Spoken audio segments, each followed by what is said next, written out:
came to VCU School of Medicine, the Pharmacology and Toxicology Department in 1989. He was assistant professor in 1993. In 2007, he was Professor of the Year. 2009, promoted to professor. From 2010 to 2013, he served as a board member for the International Cannabinoid Research Society and was president from 2011 to 12. He's earned the Mechoulam Award for Outstanding Research Contributions to the Cannabinoid Field and the Distinguished Mentor Award at the VCU School of Medicine in 2013. Served on many NIH studies and had a lot of grants from NIH, published about 150 manuscripts about the neural substrates of marijuana's effects and the endogenous cannabinoid system, and holds 2 patents on THC meters dose inhalers. So please welcome Dr. Lishman.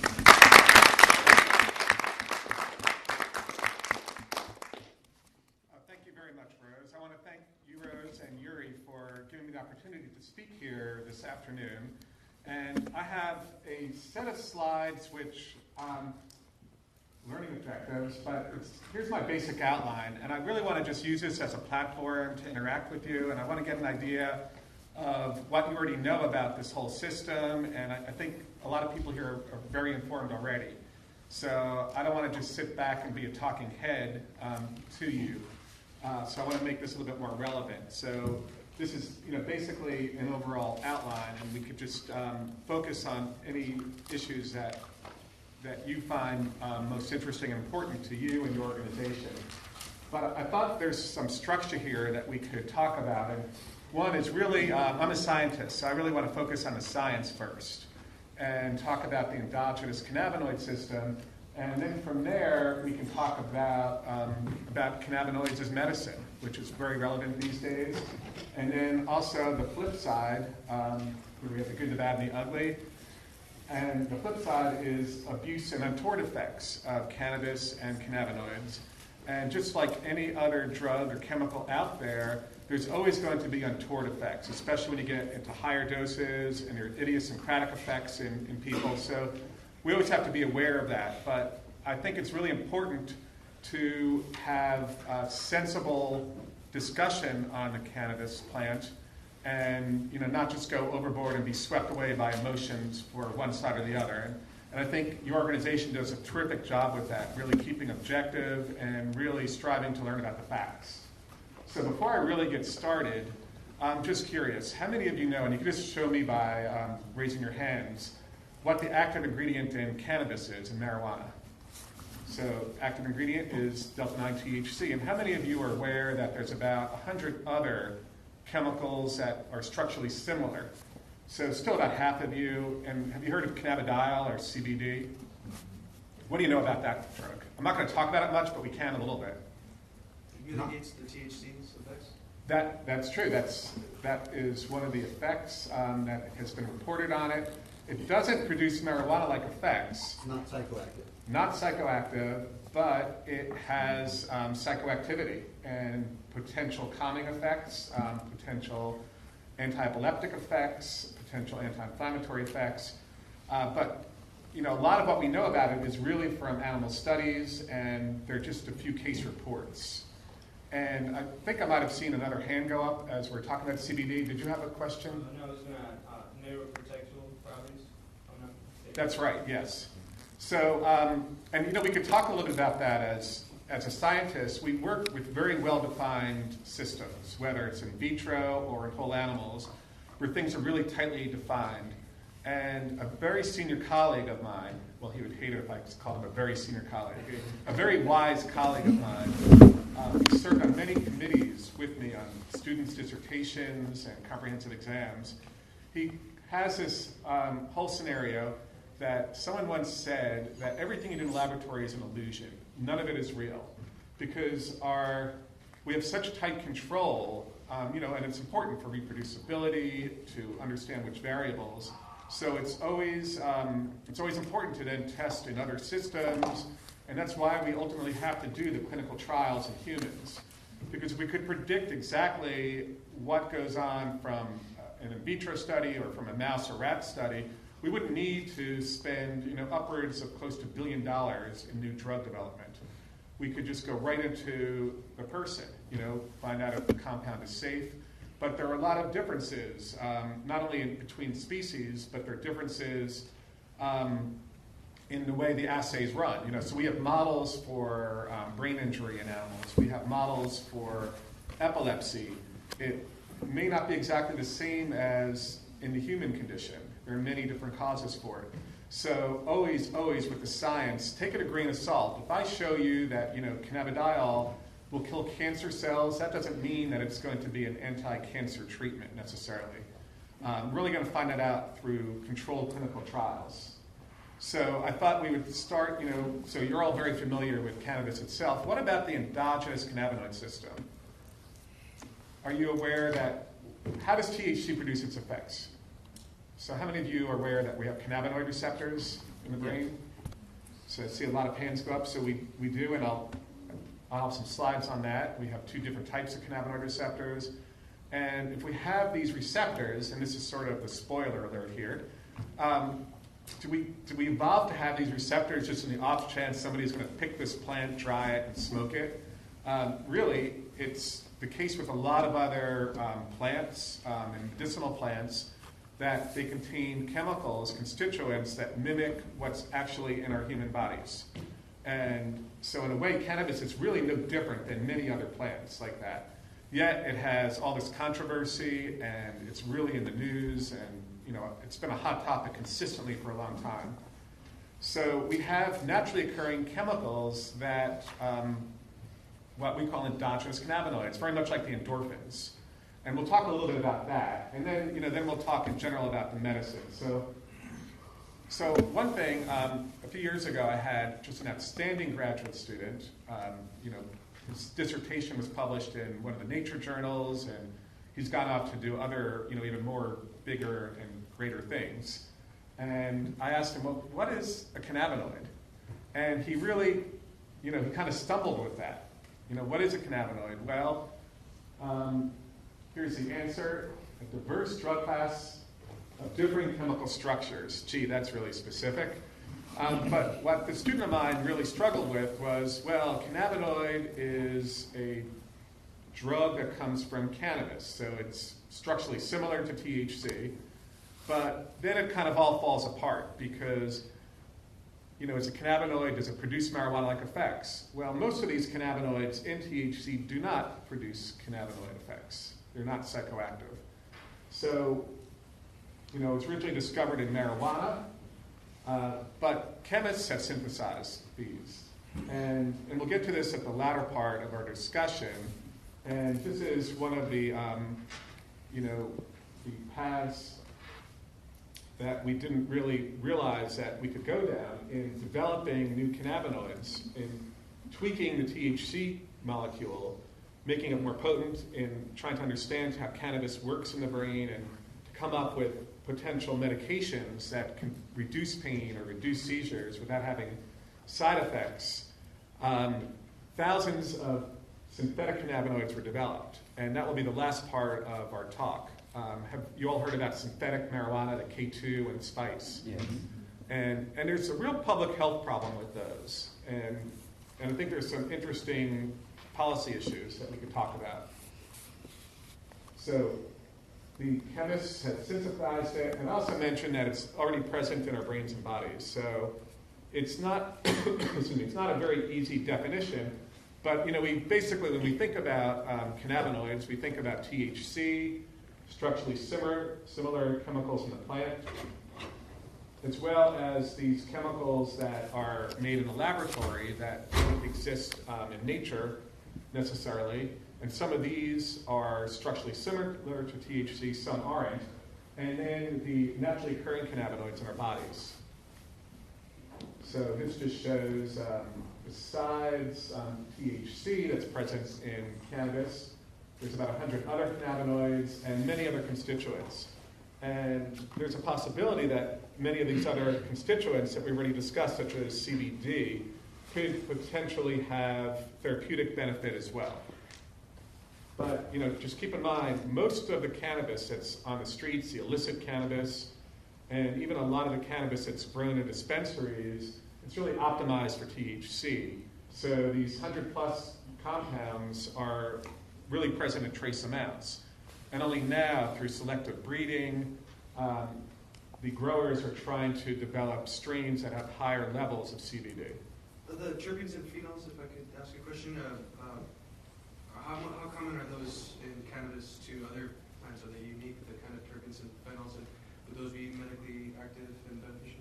Well, yeah. So they're present in many other plants too. They have antioxidant properties.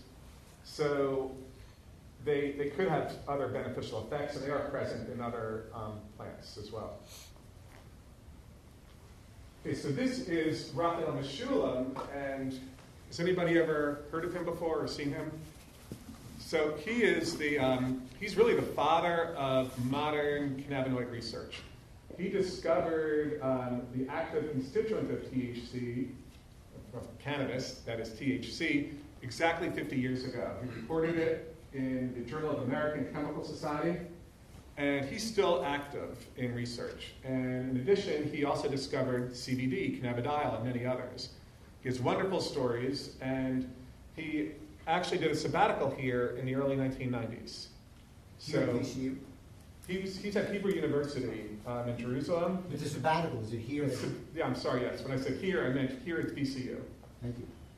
And he's gone on, and you'll hear about him later too. He's made a lot of discoveries. So the field is relatively small, and this is a person who's, I think, has made more impact than anybody else in it.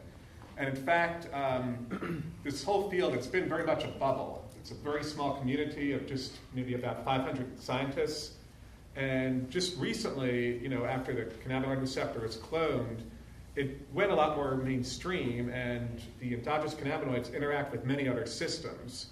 So now there's great interest throughout all of science. We've kind of popped that bubble. And this is a man who's largely responsible for it, a real visionary. So I've already mentioned, here's THC and cannabinol, which is about 10th the potency of THC. It takes 10 times the amount of this to get that effect. And again, here's cannabidiol. And all we've done is open up this ring and form the hydroxyl right here. And voila, major change in the function of the molecule, and it hits other targets. Okay, so we all know about the pharmacological effects of cannabis in humans, so not firsthand, secondhand, so we can kind of skip through that.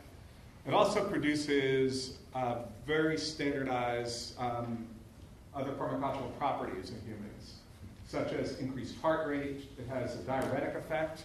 It actually modulates your cannabinoid receptors in the kidneys.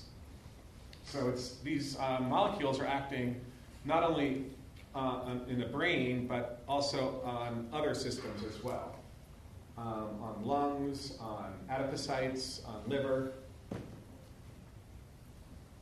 And I'd like to show this slide because it really kind of explains how we learned a lot about cannabis and delta-9 THC by testing it in animals. So even before Dr. Meshulam discovered THC, we knew there was something psychoactive in cannabis. So what scientists did is they would take extracts from it, they would just rinse it with ethanol, and these constituents would dissolve in the ethanol, and you could inject it into animals. You could give it orally to animals or to humans.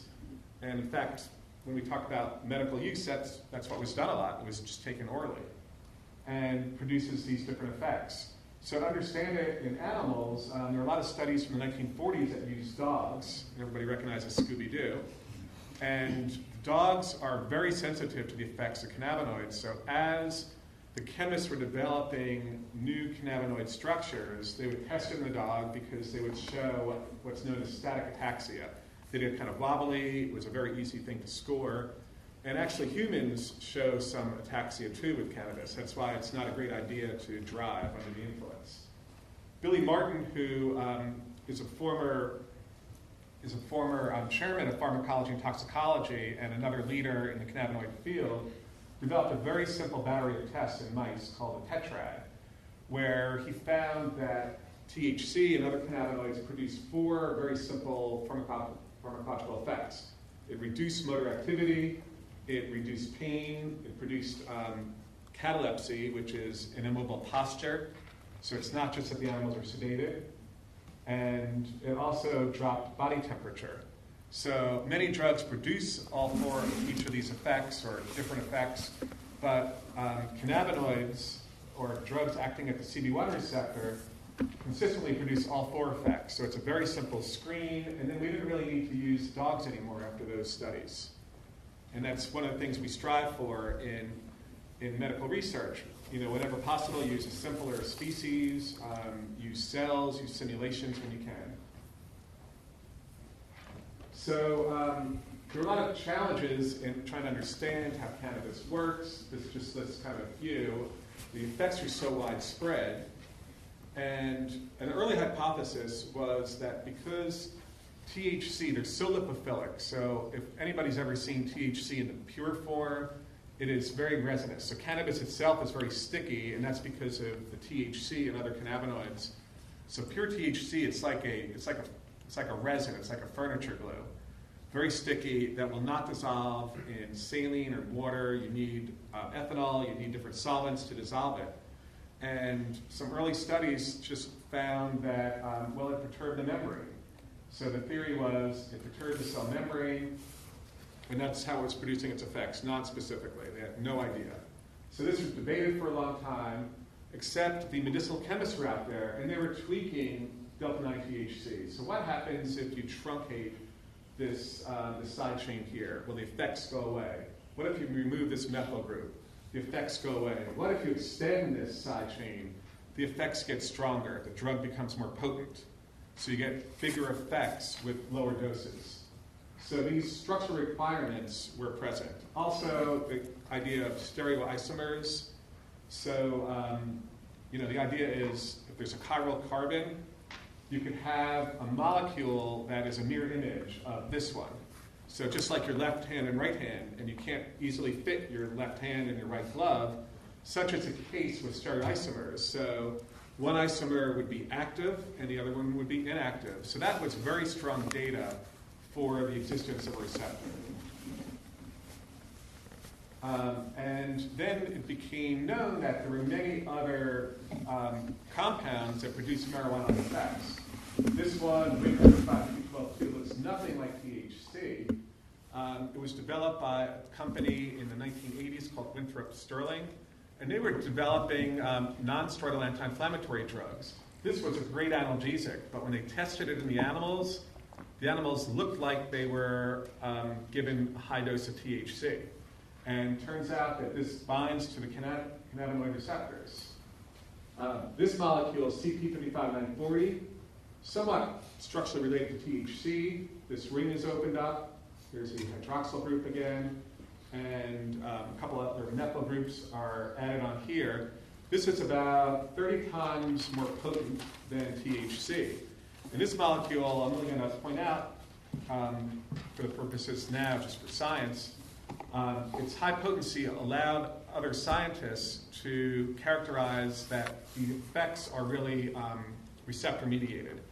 So they were able to label some of the hydrogen groups here, radio-labeled it, and they were then able to do binding assays and found that there was specific binding to some protein in the brain, which ultimately was discovered to be the cannabinoid receptor.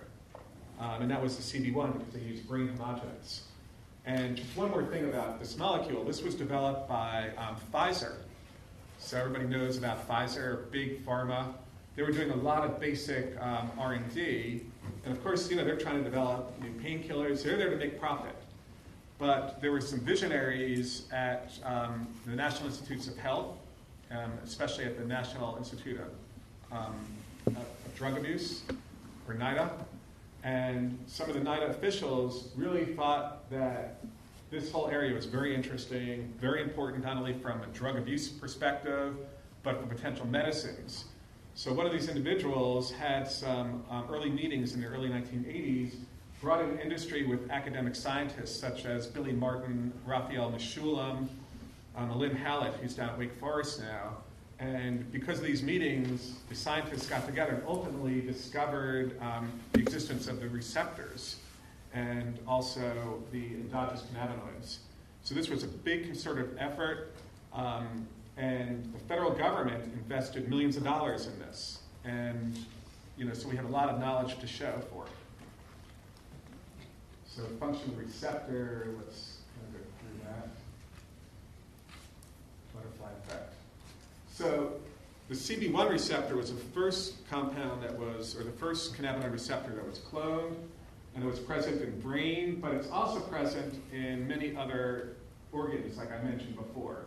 So we know it's responsible for most of marijuana's effects, but also, did you know that it plays a role in the production of fat in our bodies and lipogenesis? So I see some people affirming yes. It kind of blows a mind, no pun intended on that, how much this receptor does in our bodies. Yet we've created mice that lack this receptor. It's been knocked out. And they show some abnormalities, and we've kind of learned a lot about the function from those mice, but the animals survive. They don't live as long as the normal mice, but it's not a lethal deletion. And the CB1 receptor is present throughout the brain. And one thing I want to point out, I don't really have a good cut of it here, but there are very few CB1 receptors in the brainstem. And I think that really speaks about, when we talk later about cannabis and the dangers, one thing you won't hear about is, and that is direct deaths caused by cannabis. Just about every drug will produce lethality at some dose. It's hard to get enough marijuana in somebody to have that happen. I know of no cases. Now, there are related cases, people who have died in accidents that when they've been under the influence of cannabis. But nobody has died from the direct effects of marijuana, despite the fact that it has all these different properties. And one idea here is that CB1 receptors are not present in the vegetative areas of our brain that control vegetative function, your heart beating, your breathing. So opiate receptors, morphine, they will slow down the heart. They will slow down respiration. And high enough doses will cause overdose, and that's what happens. So remarkably safe drug, but not without a downside to it. CB2 receptors, there's somewhere about 40% homology between the CB2 and CB1 receptor. THC binds to these, and initially these were thought to be present only in the periphery, associated with immune cells. Guy Cabral, who is a professor in microbiology, immunology here at VCU, did some work in the 1990s and found that CB2 receptors are in the brain too. This caused a firestorm, sacrilege. Turns out they are present in the brain. So, if you think about these proteins, these receptors, and they have different functions, as scientists, we're very interested in finding out the function, how the brain works, how the body works. But also, we want to develop potential medications. So these all represent potential targets for new drug treatments. So you can just imagine, in the case of CB2, if it's present in the brain, and then we know that different neuroinflammatory states will cause an upregulation of the CB2 receptor, maybe that receptor is either involved in the disease state, or maybe it could be targeted to at least treat some of the symptoms with the disease. So there's a lot of work going on looking at that in terms of Alzheimer's disease, MS, Huntington's chorea, and many other kind of conditions. So this basically shows how THC binds to CB1 and CB2 receptors. We have potential therapeutic effects. We have other side effects. And the CB2 receptor is very much devoid of a lot of these side effects. Of course, the drugs could have other side effects. No drug is completely specific to any receptor. No drug whatsoever. It's always going to have other effects as well. So we've talked about selectivity. THC will hit both receptors, but the chemists have been out there working and have made structural changes and have developed drugs that only hit the CB2 receptor and others that only hit the CB1 receptor. So a lot of fun tools out there, potential medications. So this one I already did a spoiler on it, but here's Fred Flintstone, and this is our segue into the Dodgers cannabinoids.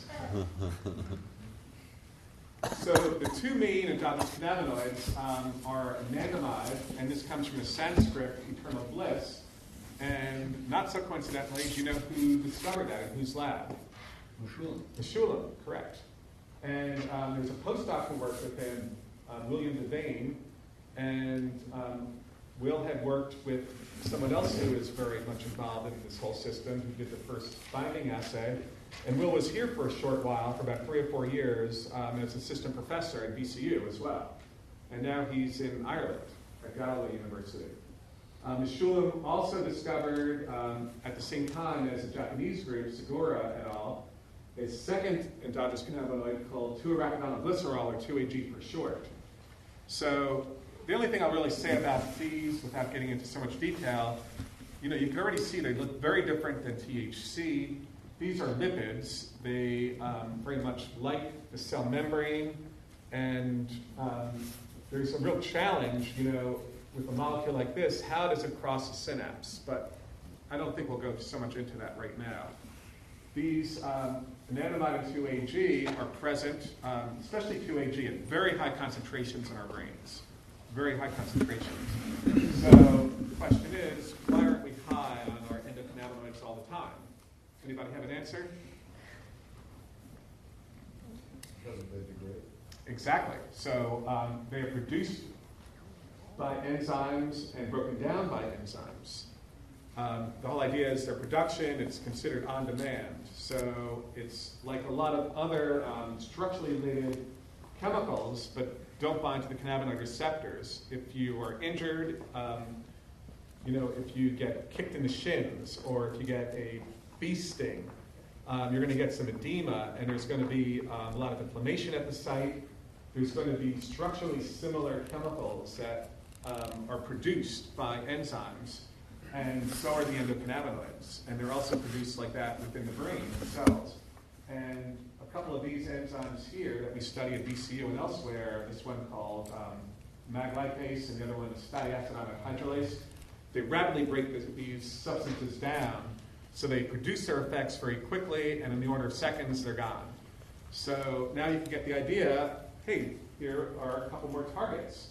What happens if you inhibit this enzyme, or if you inhibit that enzyme?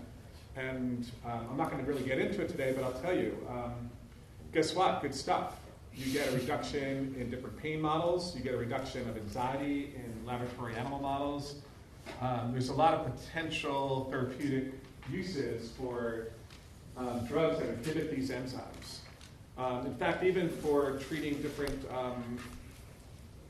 other drugs of abuse.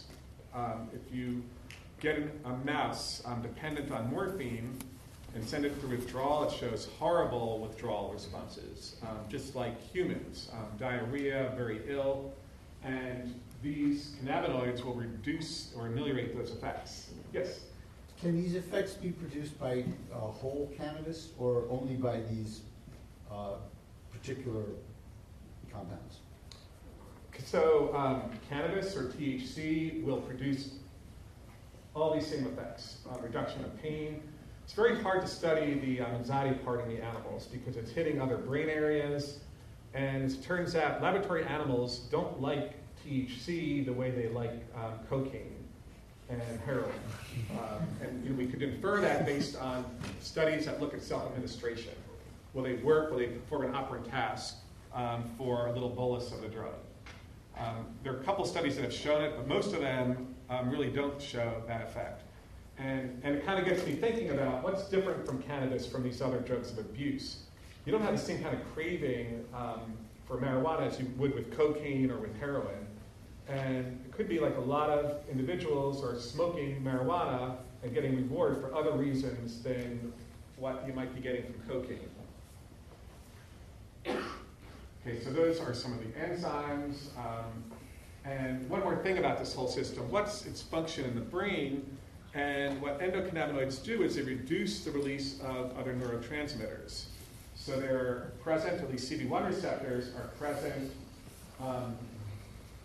right here presynaptically. And they then, and endocannabinoids are released postsynaptically. And they then cause a reduction in neurotransmitter release. So they're really changing the game on different neural systems. And a lot of work on that. So that's kind of the basic science. This shows some other inhibitors that will block the enzyme that breaks down anandamide. And again, I think I'll stay away from data for now. So here we have our system, and this is just anandamide. And anandamide, if you block Fa, you get elevated anandamide levels because it's not being broken down. You stimulate CD1 and CD2 receptors, and you can get some therapeutic effects with minimal side effects. So you're not getting the same full-blown action that you would see with marijuana or an injection with THC. And if you think about that, why is that the case? Well, you're not producing enough anandamide to really activate all those systems to the same degree. And it kind of comes back to this idea of synthesis being produced and released on demand. So the anandamide, even though you're blocking its degradation and you're elevating levels, it's not activating every CD1 receptor that would get activated if you smoked marijuana. Okay, so here's a review of the cannabinoid system. Here are the effects. The receptors are responsible for some of those effects. And the endogenous cannabinoids, which have very little effect at the receptors, are very short-lived unless you block the enzymes. And then you get a larger effect. And there are companies out there that are developing medications that target these enzymes as well as receptors. And again, I've already talked about the effects of it on neurotransmission. So let's move forward. So any questions about the general science, the endogenous cannabinoid system? Yes? So you're saying that basically blocking these enzymes is stopping the metabolism, and that's what's propagating these effects? It slows the breakdown of those endogenous cannabinoids. So is that kind of similar to the way a drug like DMT has prolonged effects when you use like monoamine oxidase inhibitors? So DMT. I think I have a question similar to that. I think Tylenol is a reuptake inhibitor. I think it is a partial agonist to CV2. Do you know anything about that? I think. Oh yeah. So there's a couple issues here. So there are a lot of other medications that are enzyme inhibitors. So let me kind of answer maybe one of your questions first. Not My so much question, about. what I was getting into is there like an equivalent of taking one of these things in combination with THC as opposed to just trying to achieve THC's effects by blocking the enzyme? So blocking the enzyme is going to just elevate the endogenous cannabinoids. So that has nothing to do with cannabis or THC. Okay. So I could answer that in two parts. There have been studies looking at other drugs in combination with THC. So if you give morphine and THC, and there's a study done right here at MCD Hospital in just normal, not patients, just normal subjects. They gave oral morphine, oral THC, and they got an enhancement of a reduction of pain. So they got a greater reduction of pain when they gave the two together than when they gave them separately. So the idea there is you could reduce possibly the addictive liability and side effects of morphine, such as constipation, respiratory depression, risks of dependence. When it comes to the endogenous cannabinoid system, again, this work, it's all at the preclinical level, which means we just study it in the rodents. So we've given these enzyme inhibitors with other enzyme inhibitors, which we all have in our cabinets, aspirin, or what are other NSAIDs? We've got the ibuprofen. So if you give these, like a FA inhibitor with ibuprofen, you get enhanced analgesic effects in a variety of mouse models, and you don't get some of the side effects you do with NSAIDs, like the gastric ulcers. The other question you had about acetaminophen, so that's Tylenol. Tylenol is a real enigma. We still don't know how it works. It's not working like the other non-steroidal anti-inflammatory drugs. There are a lot of ideas about it, and it does reduce pain, and it does reduce fever. And one theory is that a metabolite of it is involved with the endocannabinoid system. So it's been shown that one of its metabolites blocks the uptake of the endocannabinoid anandamide, And by blocking the uptake, it's preventing it from getting degraded. So that still remains really to be proven. That's been shown to happen, but we don't know if that's really causing the analgesic effects.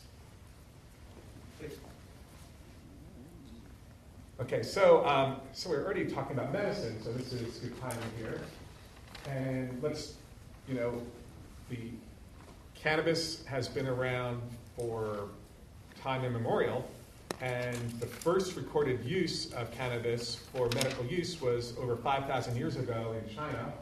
Also, throughout the Middle East, cannabis extracts is one of the top medicinal plants used.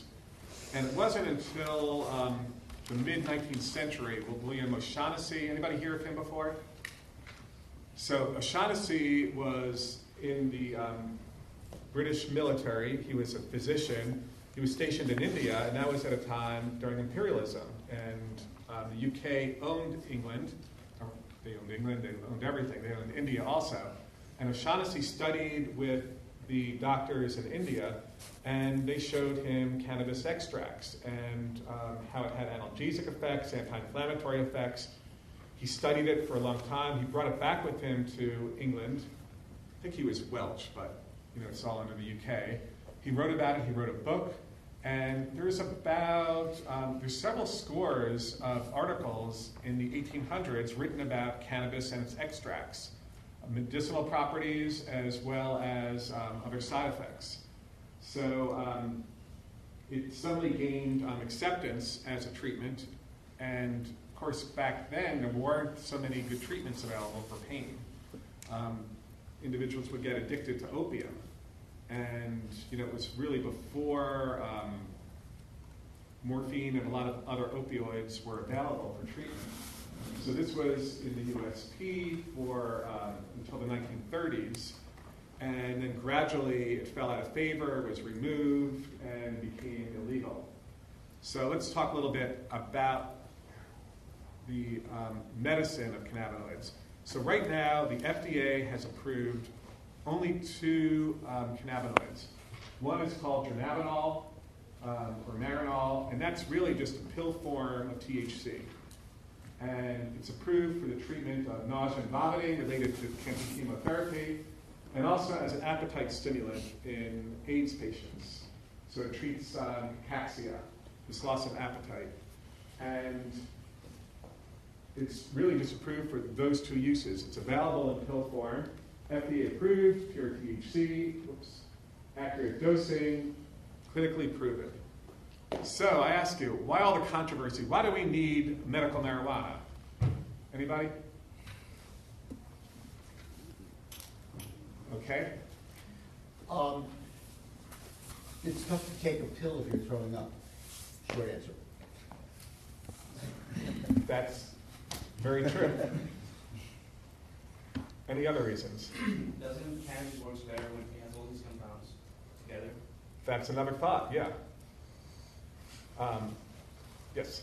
I heard about NIDA doing experiments trying to produce a drug that was similar to THC, had stress relief properties or something. And because they didn't want THC in it because of the stigma behind it, they tried to get that out of it, and it caused some suicidal tendencies and things like that as side effects. So it seemed that the other ingredients are helpful. Okay, so actually I think you're talking about, I wasn't going to talk about this because it's off the market. There's actually an antagonist that blocks, it binds to the marijuana receptor, the CB1 receptor. It will block the effects of THC. It prevents THC and other CB1 agonists from binding. We use it as a tool. So we give this drug, it's like the antidote for THC. You give it, it competes at the receptor, and voila, no more effect. And this happens in humans and animals. So I think what you may be talking about, I don't know, words in your mouth. Yeah. The company that developed this, and of course, as I said, the drug companies are there to make money. They're not going to spend $1 billion just to see how a molecule works. So the first thing they did when they realized they had an antagonist is, how can we make money on this? What disease? And it works out well for us too, because they're going to make money by treating diseases and improving our quality of life. So marijuana, we all know, causes the munchies. This drug reduced food appetite. And then through, I'm just going to make a long story short, through serendipity, they found that this antagonist, that was called Acomplia, because it made it to the market in Europe, they found that it reduced the production of fat. Remember I was telling you how cannabinoid receptors are involved in lipogenesis? So when you block those cannabinoid receptors, you prevent the conversion of fat. You protect animals who are given high-fat diet from developing fatty liver. Same thing in humans. So it had this enormously beneficial effect on the periphery. So the morbidly obese people would lose, only about 10 kilograms, only about 20 pounds, which isn't a lot, but the weight they lost was the deadly, center, abdominal fat. And their blood chemistry got much better. Their lipids, their cholesterol was reduced. So had all this great promise, but it was being promoted and it was approved in Europe as a weight loss drug. So side effect. Well, I mentioned this to a professor I knew at the University of Pennsylvania who knew nothing about cannabinoids and the system. He knew a little bit about marijuana. And when I was telling him about the antagonist, he said, well, wouldn't that make people kind of depressed? And that was the untoward side effect. So there was an increase of depression, anxiety, and suicidal thoughts. So that was removed from the market. Unfortunately, another medicine that did not come to pass. But there are other ideas to develop it. So this is one drug that was developed. And the second is Navalin. This is synthetic cannabinoid. It's about 10 times more potent than THC. And it's really approved for the same sort of things. And again, pill form. And we're talking about, well, what's the problem? We have the medicines available. And here's the other issue. If you're vomiting and you're nauseous, you can't take a pill down, what do? You're going to take it before you get your chemo treatment. And one of three things are going to happen. Either you didn't get enough of the medication and you're really nauseous, and it's going to be difficult to then reverse the nausea afterwards. You'll get that sweet dose, you'll block the effects, and everything is grand, or you take too much. And the patients don't like too much. They don't like that feeling. They feel anxious. Too high a dose of THC isn't perceived as pleasurable for a lot of people. So, and the other problem is when you take it orally, we have liver enzymes that break it down. And it just happens to be the constituent itself. It absorbs slowly into our systems when you take it as a pill, unlike other drugs which absorb more quickly and are more uniform across individuals. So if we all took Marinol and we measured the same dose based on our body weight, and we looked an hour or two later at our blood levels, they would vary greatly between us, among us. So, so those are other problems. Potential uses, there are all these other uses and many that aren't even listed here. So you could kind of break these down: anxiety-like disorders, pain-type disorders, a lot of disorders that are associated with neurodegeneration and neuroinflammation, also treating drug dependence. And it's just really fascinating. Each one of these could be several lectures, and we could have a whole symposium on any one of these systems.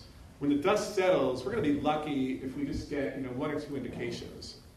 I firmly am convinced. I believe that there are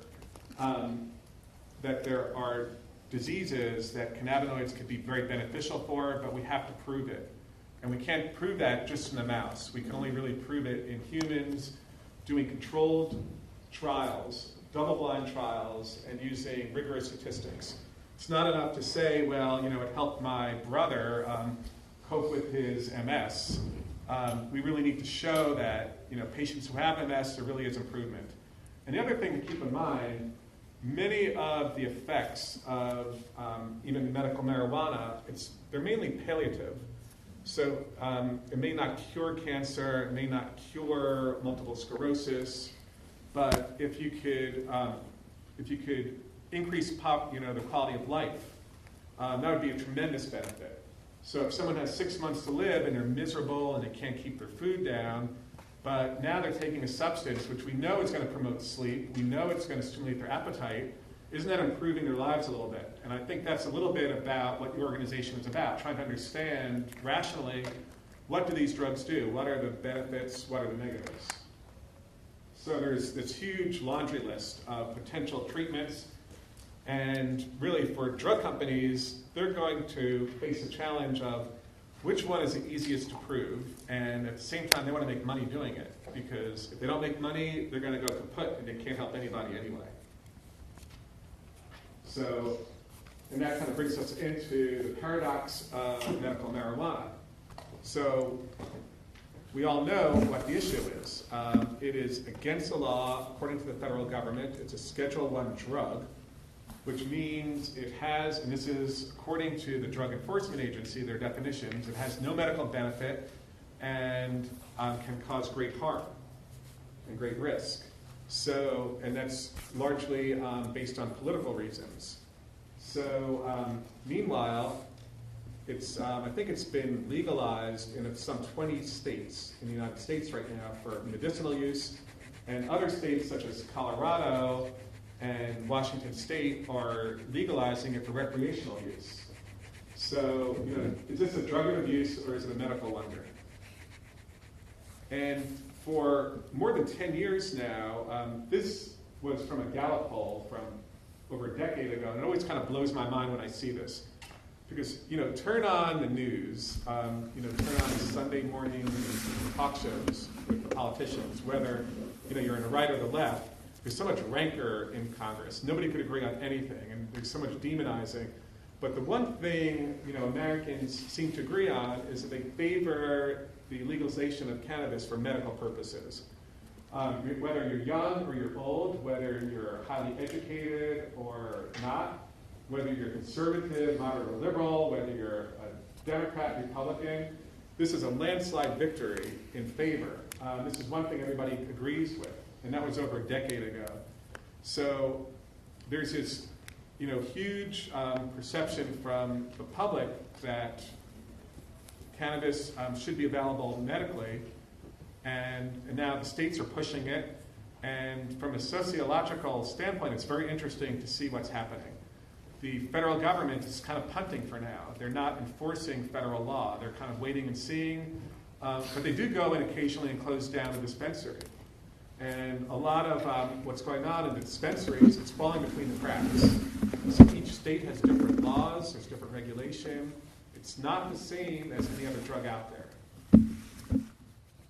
So let's see what else go on. So there are all these states, and we were kind of discussing that a little bit. And just one more issue I want to kind of throw back at you is, you know, how do you feel cannabis should be regulated? And, you know, one idea is if you're a true libertarian, you know, all this stuff should just be legal and people can make their own choices. It's not exactly how our system works. There are a lot of controls for drugs. But, you know, regardless of the libertarian type of viewpoint, what about as medicine? So as medicine, it's really important to develop drugs that are proven effective and are proven safe. And that's why it costs so much money and takes so much time to develop a drug, from the bench, from the chemistry bench, to cells, to laboratory animals, to toxicity trials, to human safety trials. Before you even give it to the human, any developing drug, companies have already spent millions and millions of dollars in the development of that drug. So it's so important, you know, in the end, to then find, you know, is it effective or not? And we do this through controlled studies, and then we use statistics to determine whether it's effective or not. The other path for you know, substances that we use for, I guess, our health and our well-being are herbals. So the Food and Drug Administration, they don't really regulate directly vitamins or different supplements and herbals. You know, this is like your ginseng tea. You know, and there are herbals in a lot of our soft drinks. So they're allowed to sell that. And of course, if there's any toxicity with it, the FDA will get involved. But there's another government agency that's involved with these supplements and the herbals, and that is the FTC, the Federal Trade Commission.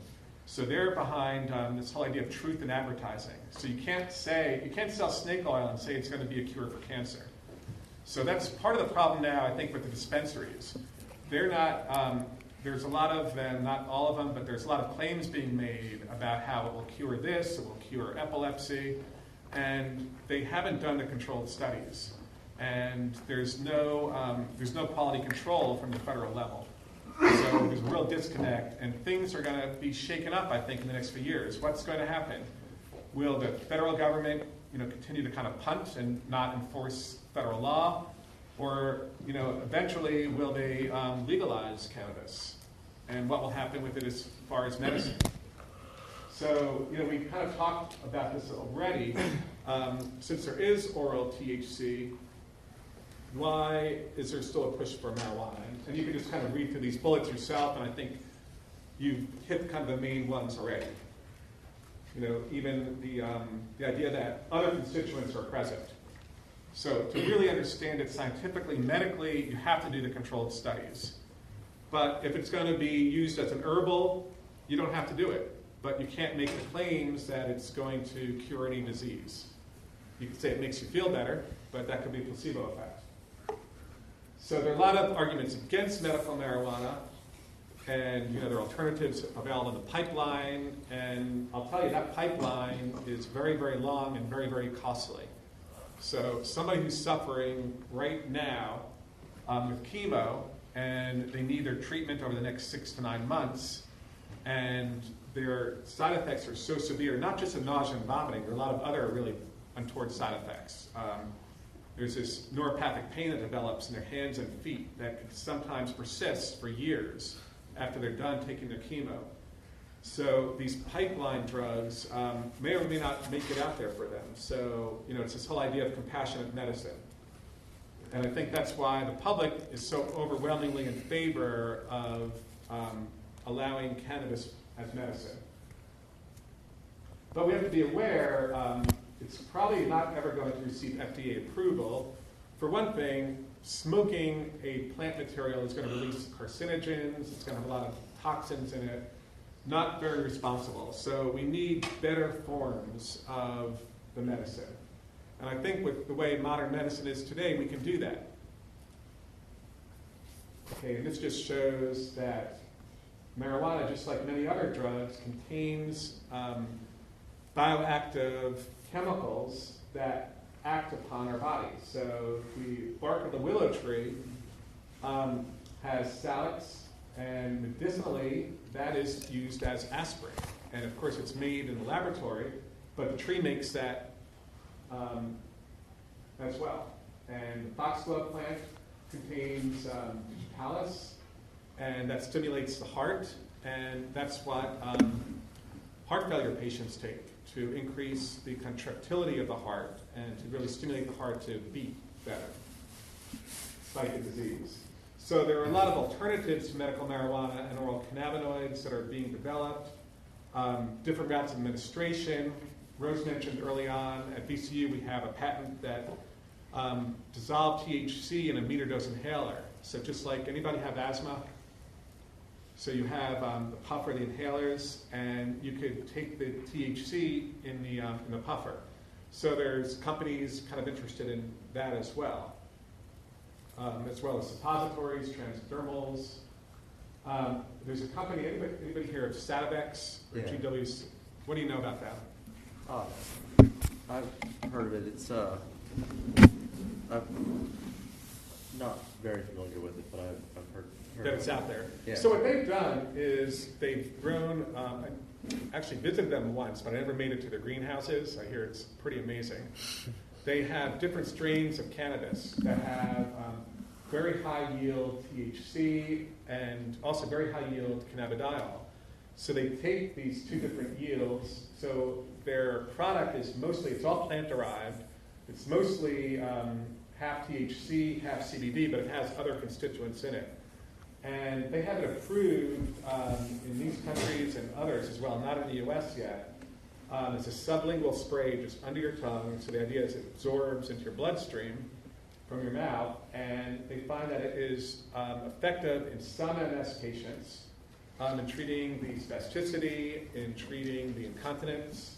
And also they find that it's helpful in some cancer patients for treating pain. Is that similar to the spray administration? Is that similar to what you were describing with the inhaler thing?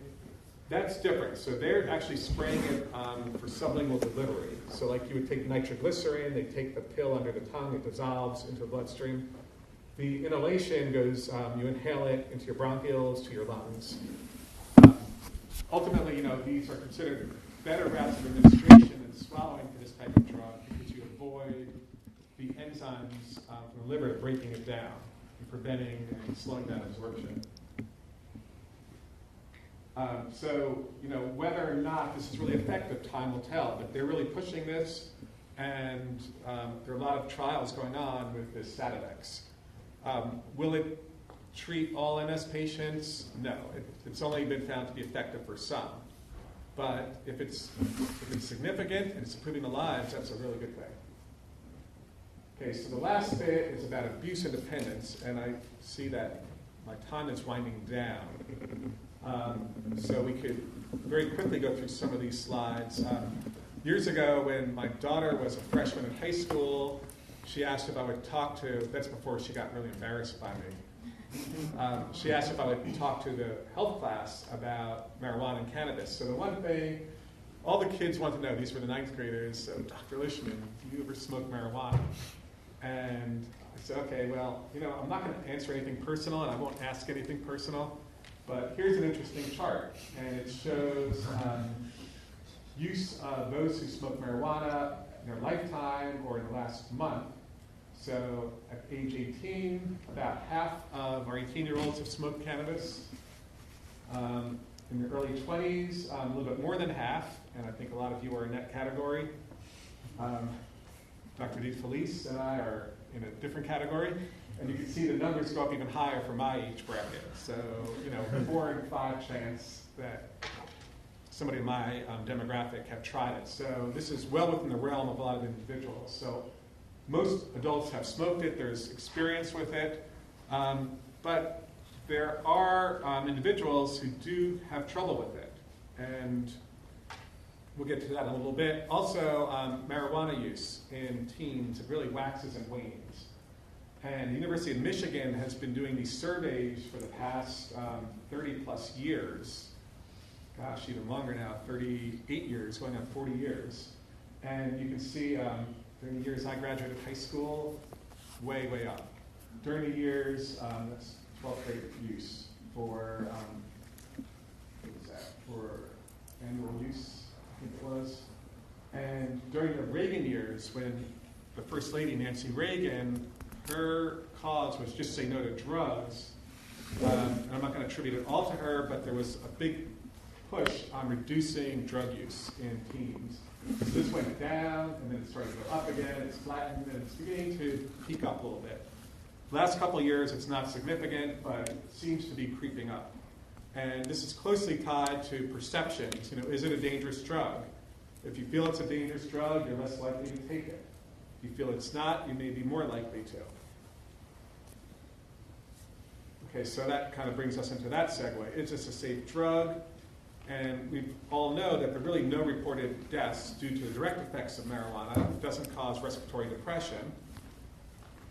But remember, cannabis is a drug, and it contains THC. So back in the late 1970s and early 80s, when I was in school, and cannabis was so prevalent, the quality of cannabis, or at least the percentage of THC, was relatively low. It was anywhere from about 3 to 5%. Today, the average THC percentage in cannabis is 10%, and there are even varieties that are as high as 15 or 20% THC. So individuals potentially get a much higher dose. And since, just like with any other drug, a lot of effects are dose-related. You get higher doses, you're going to get greater effects and more side effects. So there are emergency room visits associated with cannabis use. And this would largely be panic attacks caused by cannabis. People get very paranoid, some individuals. It could potentiate some psychiatric conditions. I already mentioned panic reactions. there's abuse and dependence liability. So the way the latest statistics are, somewhere about 4 to 5% of individuals who smoke cannabis will become dependent in their lifetime. So that's pretty small compared to cocaine, which Dr. Duflee says that about 20% of those who try cocaine become dependent. Yes. Roughly. But when you consider so many more people are smoking cannabis, just the sheer numbers are much larger. But what does dependence mean to cannabis? It's not the same as being dependent to opiates or to cocaine and other drugs. One thing I always tell my kids, hey, it's an illegal drug. There are legal ramifications if you get caught. You will go to jail, you can go to jail, and it could prevent you from certain types of careers if you get caught, if you test positive for its use. Also, impaired driving. And now there's some work that's coming out about impaired cognition, and there was a paper that just came out this week in the Journal of Neuroscience that looked at casual marijuana users compared to non-users and found that some of the gray matter in the brain, in certain brain areas, was a smaller area in cannabis users and in non-cannabis users. Small sample size, we can kind of talk about that study, but there is concern, what are the long-term consequences? We still don't entirely know.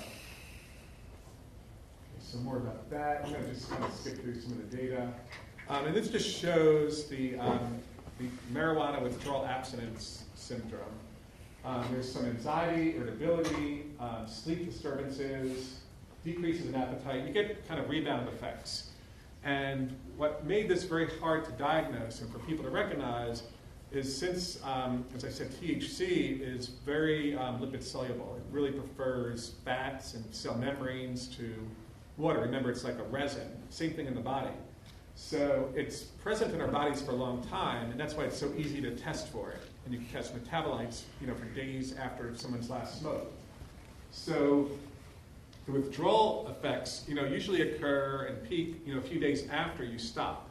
So it wasn't generally recognized, but these have been shown in laboratory studies, in controlled studies, and also in retrospective studies with individuals, keeping a diary.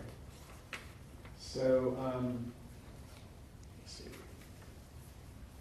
want to leave a little more time for questions, but you've all mentioned that you're aware of K2, synthetic cannabinoids, and this is just a real problem because, of course, how did they come up with the name K2? Well, K2 is the second highest mountain in the world behind Mount Everest. And, so the implication, of course, being Mount Everest is like cannabis, and the synthetic cannabinoids are like K2. So these were brilliantly marketed, and the problem is, regardless of how we may feel about cannabis legally, we know millions and millions of people smoke cannabis, and we know what largely those effects are, and we know a lot about the effects of THC. We don't know that much about the tweaked chemicals. I've studied a lot of these in laboratory animals, and if you give high doses, I can see seizures in those animals. Too high dose, they become explosive. We didn't actually measure the brain activity, but you could tell when an animal's seizing. There's ways of behaviorally assessing it. And there are reports in the literature, in emergency rooms, of people smoking spice and having seizures. Problem is, we don't know what the heck is in a lot of these. It may be synthetic cannabinoids, and may not. And the synthetic cannabinoids that are in there are highly, highly potent and work a lot more effectively than THC. So, you can get THC's effects on steroids, where THC itself is pretty benign, but the way these other synthetics stimulate the receptor, you can get some severely adverse effects. And I've spoken to people around my age, when they hear what I do and we start talking about cannabis, they tell me that they were curious. A friend got it. You could buy this stuff over the internet, and they smoked it. And one individual couldn't get off the sofa and had a panic attack, and they came very close to bringing her to the emergency room. So this is the mother of 2 teens. So she'd kind of lose credibility to her kids if they saw her that would just say no to drugs. So there's so much unknown about these drugs, which makes them kind of dangerous. So forget about the cannabinoid receptor. drugs have other effects in the liver. Some of them can have toxicity, and they're not really tested. So there are a lot of these unscrupulous dealers out there, and they'll put the label on, and this is our big disclaimer, not for human consumption. But yet, this just shows some of the synthetic cannabinoids that are in there, and even some of them don't even list the ingredients. But different batches contain different amounts of all the synthetic cannabinoids, so you never know what you're getting. So there are a lot of concerns about that. Unknown how it interacts with the body, unknown toxicology, and now we're developing assays to detect them. But that's part of the problem too. You have people in certain jobs where there's standard drug testing going on, athletes, law enforcement, military. So they can't smoke cannabis, but they're kind of like the rest of their peers. Some of them might want to have those effects. So they would smoke the synthetic cannabinoids. So it's been a real big problem on the Army bases. So these chemicals have no legitimate non-research uses at this point in time. I just view it as a huge public health problem. And I think, Dr. DeFelice, you're going to be speaking about the bath salts later today. Yes. Which is even a bigger problem in terms of toxicity. So there are potentially hundreds or thousands of these synthetic cannabinoids out there to regulate. So it gets you thinking. This is kind of goes beyond. I'm not a public policy kind of person, but it gets you thinking. Well, by making marijuana so stigmatized and by kicking people out of the military and preventing them from having jobs, kind of pushes them into this realm. Hey, from what I know about it, I hear it works just like marijuana. I can smoke this stuff and get high and not get in trouble and maintain my job. So University of Michigan is now tracking the use of synthetic cannabinoids. And this is 12th graders in the red right here. 12% of them tried it at least once in the years, I think this is 2011, 2012, and now the numbers have come down a little bit for 2013. So, whether this burns out or not, remains to be seen. So, very appealing, and as I already said, the synthetic cannabinoids are binding to the cannabinoid receptor. So, I think I'm just about at the end of my time. So, I was hoping to give you more time for questions, but I'd like to just open it up, or we can just take a break before the next session.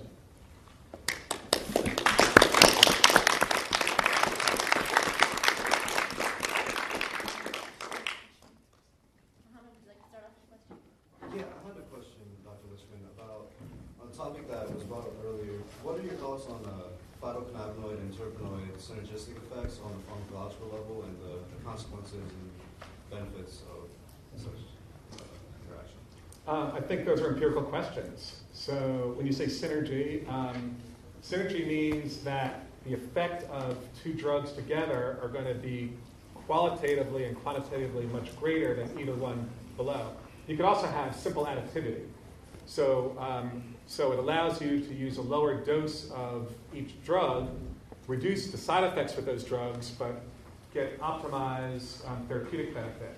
So such is the case possibly with cannabidiol, CBD. We have to do the studies to prove it. So we've done some of these types of studies in our lab, not necessarily with THC and CBD, but with the enzyme inhibitors.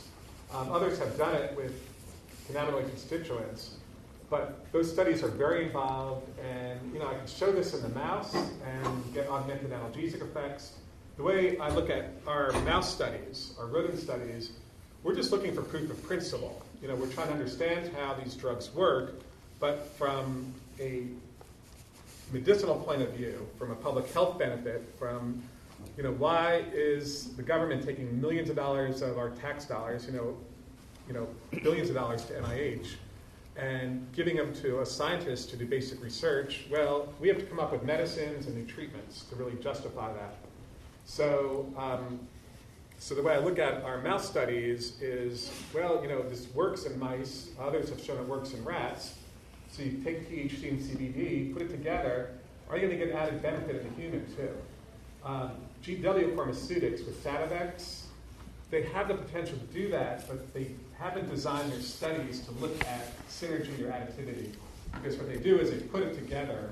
They don't look at the drugs separately, so we don't know.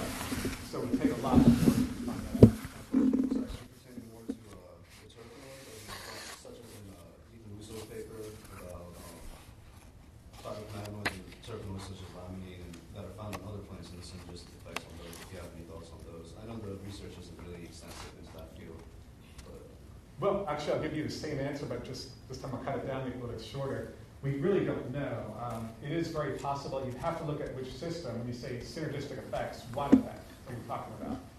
So, beneficial effects for pain, for anxiety, antioxidant effects. You really have to have it well defined, because it will not be synergistic for everything. Other questions? Yeah. Do we have concrete data, like referring to driving impairment?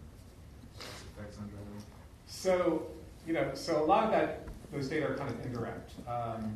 Individuals who are in these car accidents have a greater likelihood of being intoxicated with alcohol, definitely, but also with cannabis. The problem with that is just because I may test positive for cannabis doesn't mean I'm intoxicated at the time. So, unlike alcohol, although someone can become tolerant to the effects, but we know exactly how much they drank, relatively speaking, based on their blood alcohol level and then cigarette usage. Cannabis are usually testing metabolites and stick around for a long time. There have been simulations done, so driver simulation or flight simulation. It does slow reaction time. So then a lot of people who drive intoxicated to kind of slow down to compensate, and that's another trick that police pick up on. If somebody's driving 40 on the highway, something's wrong. These days when it tests for like an active high, and because I know with like you said they test metabolites, do you think there's any way they could test for active weight impairment? So active impairment. In terms of testing for the drugs in our system, or like a field sobriety test? Yeah, just like after smoking like say 3 hours ago and then you were driving, would there be a way to test that person was actively high? Well, I've heard that the police do have field sobriety tests for cannabis. And, it's one of these deals where you stand on one foot, which I'm going to be wobbly anyway, close your eyes, go like this. And that has to do, remember, with the dogs and ataxia. So the cannabinoid receptors are present in brain areas that control motor movement and balance. So, but that's not a very specific test just for cannabis. If the police smells it on you, they will bust you for DUI. Is that what you're asking? Is there any way of I was figuring asking how? like there's any technology to test for it. And even in doing the blood chemistry, so there have been controlled studies where they have individuals smoke marijuana and they do blood draws over a period of a few hours. They detect levels in the blood. It peaks very early on and then it drops off very slow, very rapidly. So it has very low levels in the blood. But what's happening is it's now depositing, it's gone across the blood-brain barrier, it's in the brain, so the blood doesn't really reflect what it's doing in the brain. So that's really been hard to show. And you can't really show one-to-one correspondence between levels and the effects in that sense. But you can show that it is a dose-related effect. If someone smokes, 1 puff of a joint versus a whole joint, you're going to get greater effects after smoking the whole thing. Did I hear you say that, so say everybody's in this room is given the same dose that of whatever cannabinoid, that it would be processed through the body very differently, say in an hour's time among each individual? So, yeah, a couple answers to that. If you take it orally, yes, there's going to be dramatic differences based on your body's metabolism and how the drug absorbs and how it's broken down. Even if you smoke it, some people inhale better. I was at a party recently and someone told me that, you know what, I never was able to get high, I can't get high, I'm just immune to the effects. And I said, well, did you, it's like the old Bill Clinton, well, I smoked but I never inhaled. If you don't inhale it into the lungs, you're not going to get the effects. And people, even with the meter dose inhalers who have asthma, people are differentially effective in getting it to the lung. Are we out of time or do we have another minute? We can spend about 5 more minutes. Lunch is here, but I think there's a lot of questions, so. Yeah. So with research, the bubble popping and whatnot, research growing concerning cannabis, do you see like studies going into like either naturally selecting or even genetically engineering cannabis to either differentiate between like medical use versus recreational, creating a different specimen for different functions in that sense? Well, that's what the dispensaries are doing, largely through selective breeding, but now these geneticists are getting into cannabis. So the cannabis genome has been solved. Did you know that? No, I do not. Yeah, a guy, John Page, and another colleague of his in Canada, they solved the genome. So they know what enzymes are involved in the production of the different cannabinoids. So you can genetically manipulate it.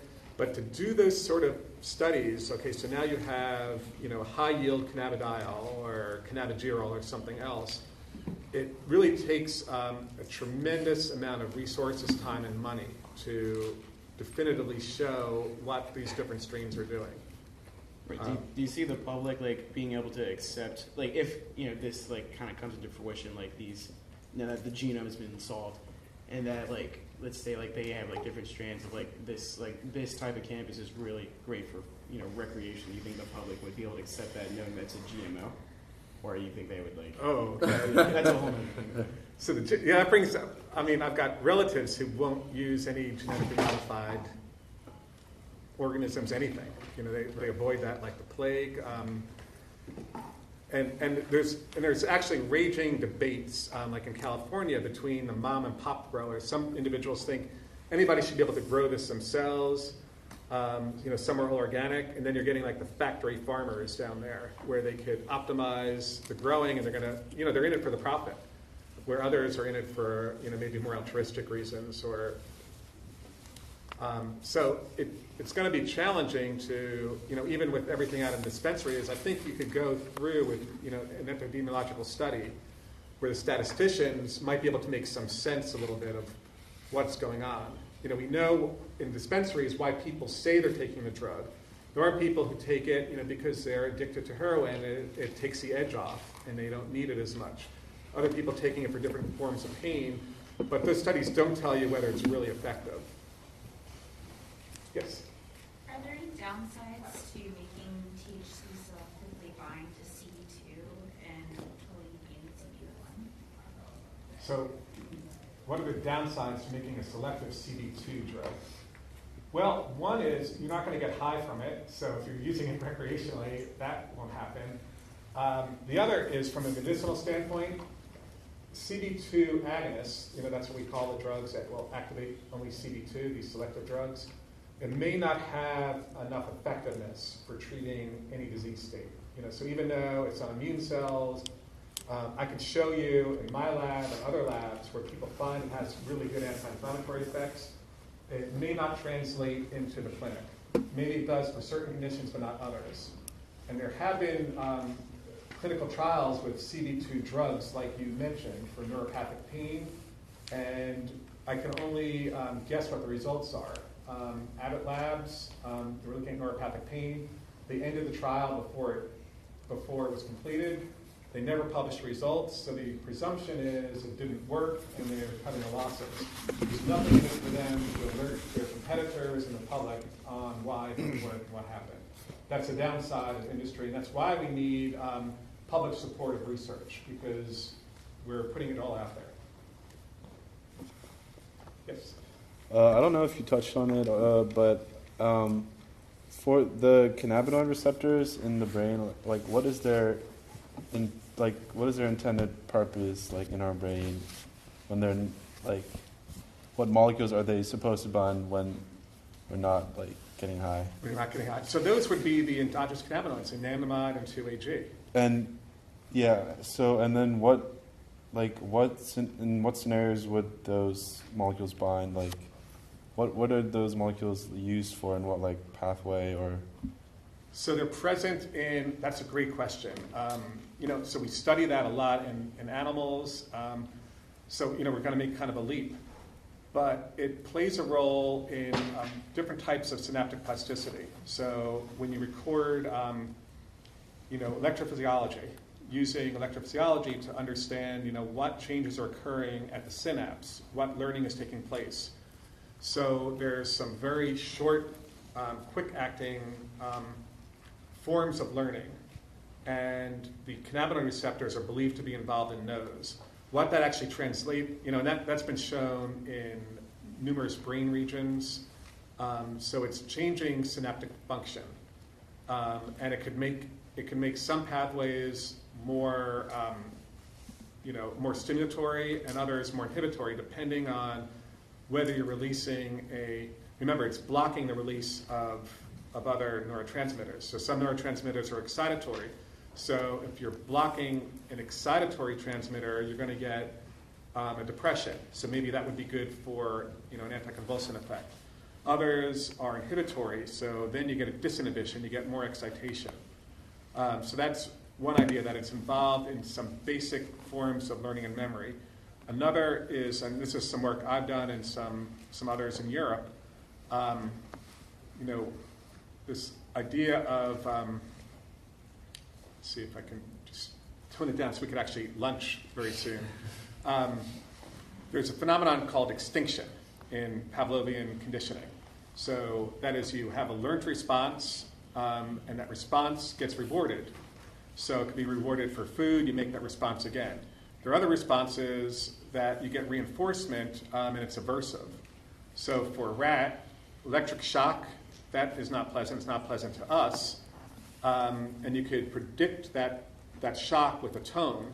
So to the point where the rat hears a tone and it will flinch and freeze.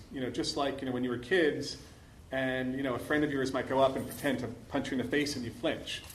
If they do that enough, you stop flinching. So there are certain disease states, like post-traumatic stress disorder, PTSD, that these patients have hyper anxiety-like responses, and they cannot extinguish their fear-related response. So this would be the soldier coming back from the Gulf. They hear a loud noise, and they get into a full panic attack. Whether it's just a car backfiring or anything, it keeps them happening. So what we found in laboratory animals is when you knock out the cannabinoid receptors or you inhibit them, those animals are unable to extinguish aversive learned behavior. So, and then how does this fall into humans? Well, a lot of individuals suffering from PTSD, they smoke marijuana. And this idea is they're self-medicating. And they're not just taking cannabis. A lot drink, a lot smoke. It's this whole idea of self-medicating. So, one of our concerns is, okay, this could be benefit. This could be a good thing, or could it? What happens if you smoke too much marijuana? Your receptors downregulate. Maybe you're going to make it worse.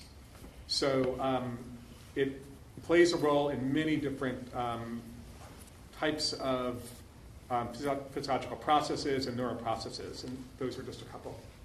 I could go up at lunch too, and we could continue this discussion. That'd be great. So thank you, everybody.